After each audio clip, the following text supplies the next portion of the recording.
여러분 평안하십니까? 오늘도 말씀과 함께 주님의 은혜 가운데 거하시기 바랍니다.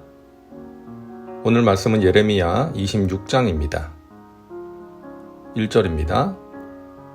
유다의 왕 요시야의 아들 여호야김이 다스리기 시작한 때에 야훼께로부터 이 말씀이 임하여 이르시되 무깃도에서 요시야가 이집트의 왕 느고에 의해 죽은 다음 요시야의 아들인 여호아하스가 왕이 되었습니다. 그러나 3개월 만에 포로가 되어서 이집트로 끌려가고 그의 형제인 여호야김이 이집트에 의해 왕으로 세워집니다.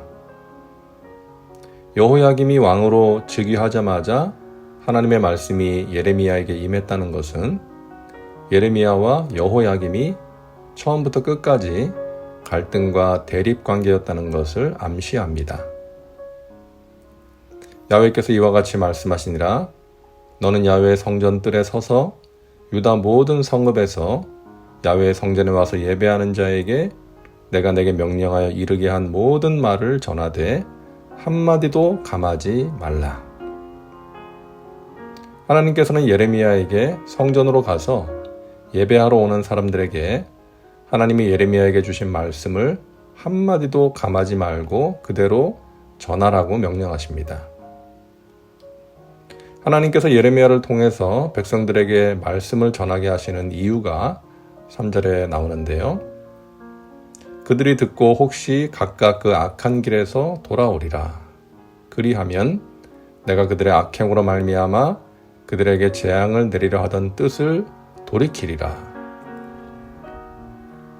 하나님께서 선지자를 통해 다시 한번 회개를 촉구하시는 이유는 그들이 듣고 혹시나 악한 길에서 돌아오지 않을까 하는 기대감 때문이었습니다. 하나님은 아직도 그의 백성들을 포기하지 못하시는 것이죠. 만일 그들이 다시 돌아온다면 그들에게 내리기로 결정한 재앙을 거두시겠다는 것입니다. 예레미야가 그 말씀에 순종하여 하나님이 주신 메시지를 전하는데요. 그 내용은 이렇습니다. 야훼의 말씀에 너희가 나를 순종하지 아니하며 내가 너희 앞에 둔 내 율법을 행하지 아니하며 내가 너희에게 나의 종 선지자들을 꾸준히 보내 그들의 말을 순종하라고 하였으나 너희는 순종하지 아니하였느니라. 내가 이 성전을 실로같이 되게 하고 이 성을 세계 모든 민족의 저주거리가 되게 하리라 하셨느니라. 예레미야가 하나님으로부터 받아서 전한 메시지는 만일 이스라엘이 죄의 길에서 돌이켜 말씀대로 살지 않으면 또한 지금까지 보내신 선지자들의 메시지를 듣지 않으면 예루살렘 성전을 황폐하게 하시고 예루살렘을 세계 모든 민족의 저주거리가 되게 하시겠다는 것입니다. 자, 이 말씀은 당시 종교 지도자들의 분노를 사기에 충분했습니다. 그래서 제사장들과 선지자들이 앞장서서 예레미야를 체포합니다. 예레미야가 야훼께서 명령하신 말씀을 모든 백성에게 전하기를 마침에 제사장들과 선지자들과 모든 백성이 그를 붙잡고 이르되 내가 반드시 죽어야 하리라. 그들은 예레미야가 전한 메시지를 도저히 받아들일 수가 없었습니다. 그래서 너가 감히 하나님의 거룩한 처소를 모욕하는 것이냐? 너가 그런 망언을 하고서도 살아남을 수 있다고 생각하느냐? 너 같은 놈은 죽어 마땅하다라고 하는 것입니다. 그러면서 모여든 사람들에게 말합니다.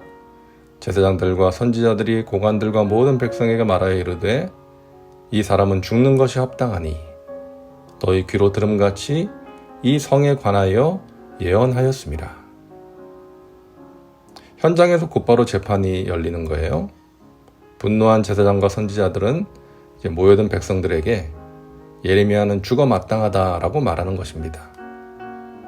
이유는 이 도성이 멸망한다고 말했기 때문이죠. 그것도 성전이 무너질 것이라고 했으니 이들은 그것을 이유로 예레미야를 사형에 처해야 한다고 주장합니다. 그런데 여러분, 성경 어디를 보아도 하나님은 예루살렘이 영원히 멸망하지 않을 것이라고 약속하신 적이 없습니다. 그런데 이들은 자기들 스스로가 예루살렘에는 하나님의 성전이 있기 때문에 절대로 망하지 않는다는 신념을 가지고 있었던 것이죠. 이것은 오늘날도 마찬가지입니다. 이 땅에 교회가 몇 개가 있기 때문에, 믿는 자들이 몇 명이 있기 때문에 이 나라는 문제가 없다라고 생각하는 것은 잘못된 생각입니다. 하나님이 보시는 것은 교회가 몇 개냐, 크리스찬이 몇 명이 있느냐가 아니라 그들이 하나님의 말씀에 순종하고 있는가 하는 것이기 때문입니다. 자신을 죽여야 한다고 주장하는 사람들 앞에서 예레미야는 차분하고 냉정하게 반응합니다. 예레미야가 모든 고관과 백성에게 말하여 이르되 야훼께서 나를 보내사 너희가 들은 바 모든 말로 이 성전과 이 성을 향하여 예언하게 하셨느니라. 그런즉 너희는 너희 길과 행위를 고치고 너희 하나님 야훼의 목소리를 청종하라. 그리하면 야훼께서 너희에게 선언하신 재앙에 대하여 뜻을 돌이키시리라. 예레미야는 죽음의 위기 앞에서도 하나님이 주신 메시지를 다시 한번 선포합니다.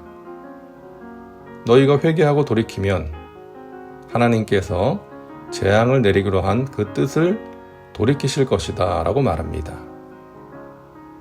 그러면서 자신을 보내신 분은 하나님이시고 자신이 전한 메시지는 하나님이 전하라고 하신 메시지였다는 것을 강조합니다. 그러면서 덧붙입니다. 보라, 나는 너희 손에 있으니 너희 의견에 좋은 대로 옳은 대로 하려니와 너희는 분명히 알아라. 너희가 나를 죽이면 반드시 무죄한 피를 너희 몸과 이 성과 이 성 주민에게 돌리는 것이니라. 이는 야훼께서 진실로 나를 보내사 이 모든 말을 너희 귀에 말하게 하셨습니다. 예레미야의 말을 듣고 관료들과 백성들은 예레미야를 죽여야 한다는 사람들에게 반론을 펼칩니다. 이 사람에게는 사형 선고를 내려야 할 죄가 없습니다. 그는 우리 주 하나님의 이름으로 우리에게 말씀을 전한 것이기 때문입니다. 라고 말합니다.